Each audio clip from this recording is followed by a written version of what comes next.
मध्य प्रदेश के CM doctor Mohan Yadav Japan दौरे के बाद भोपाल पहुंचे, जहां उनका बीजेपी कार्यकर्ताओं ने जोरदार स्वागत किया। इस दौरान उन्होंने कहा कि मध्य प्रदेश की ये महत्वपूर्ण जापान यात्रा राज्य के लिए अनेक संभावनाएं लेकर आई है। 4 दिवसीय यात्रा मध्य प्रदेश के भविष्य की दृष्टि से बहुत कारगर साबित होगी। जापान के निवेशक मध्य प्रदेश में निवेश करने के इच्छुक हैं। निवेश को आकर्षित कर मध्य प्रदेश को देश का नंबर 1 राज्य बनाएंगे। बीजेपी प्रदेश अध्यक्ष और सांसद वीडी शर्मा ने कहा कि मुख्यमंत्री डॉक्टर मोहन यादव मध्य प्रदेश के संपूर्ण विकास को सुनिश्चित करने का काम कर रहे हैं।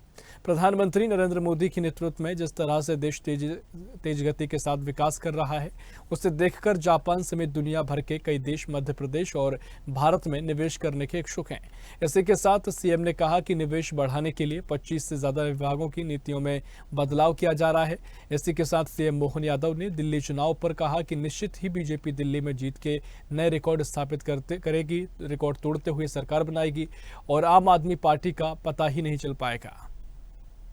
जापान से मध्य प्रदेश का संबंध बने, खास करके हमारे सभी सेक्टर में माइनिंग का, एनर्जी का, एमएसएमई, हेवी इंडस्ट्री, अलग अलग क्षेत्रों में, यूनिवर्सिटियों से, हेल्थ से, सभी डिपार्टमेंट में जापान उन्नत टेक्नोलॉजी के लिए बहुत अलग प्रकार से जाना जाता है। और जब वो तीसरी आर्थिक महाशक्ति के रूप में अपनी एक पहचान बनाता है, तो भविष्य की दृष्टि से मध्य प्रदेश के साथ भारत के संबंधों के आधार पर माननीय मोदी जी के मार्गदर्शन में मध्य प्रदेश भी आगे बढ़े।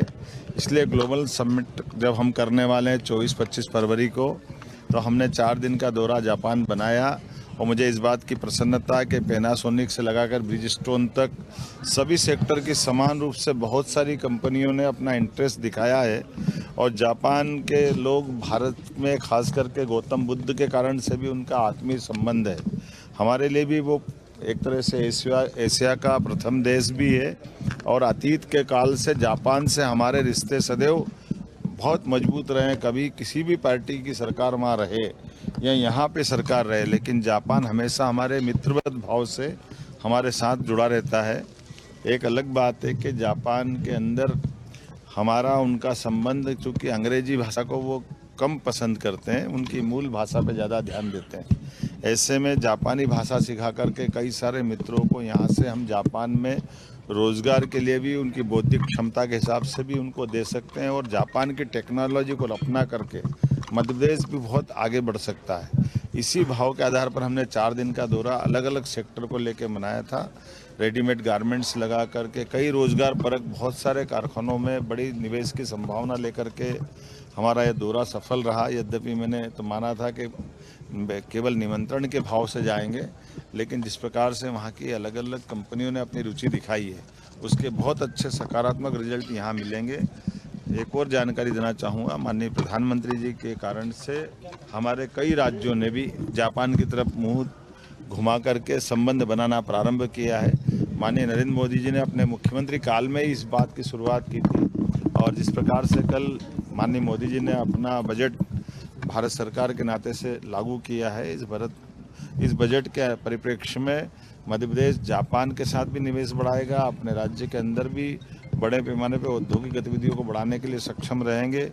मेरी अपनी ओर से इस जापान के साथ, उसके पहले यूके और जर्मनी के साथ हमारी यात्रा हुई थी। ग्लोबल इन्वेस्टर समिट के नाते से हमारे लिए स्वाभाविक रूप से ये दायित्व बनता है कि भोपाल में होने वाली इस पहली बार की ग्लोबल इन्वेस्टर समिट को सभी प्रकार से इसकी आशा अपेक्षा के हिसाब से खरा उतरे। और यहाँ की प्रबंधन भी उसी प्रकार से चल रहे हैं। हमारी सरकार ने लगभग 25 अलग अलग विभागों की नई नीतियाँ लेकर के आ रहा है, जिसके कारण से इन्वेस्टमेंट को और बढ़ावा मिलेगा।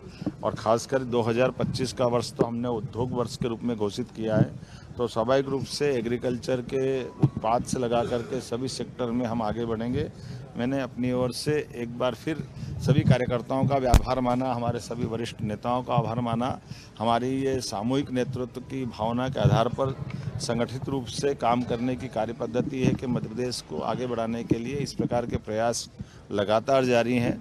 रीजनल इंडस्ट्री कॉन्क्लेव के सफलता के बाद ग्लोबल इन्वेस्टर समिट को सफल करना हम सबका दायित्व है। मुझे पूरा भरोसा है कि ये इन्वेस्टर समिट अभी तक के सारे रिकॉर्ड तोड़ेगी। दिल्ली तो दिल वालों की हो रही है। दिल्ली में अब जिस प्रकार के रुझान दिखाई दे रहा है, निश्चित रूप से भारतीय जनता पार्टी जैसे हरियाणा, महाराष्ट्र में अपने जीत के रिकॉर्ड तोड़ते हुए बढ़ रही है। माननीय मोदी जी ने तीसरी बार दिल्ली की सरकार बनाई है, तो भाजपा एक बार फिर नए रूप में आके दिखाई देगी और आपके पता ही नहीं लगने वाले।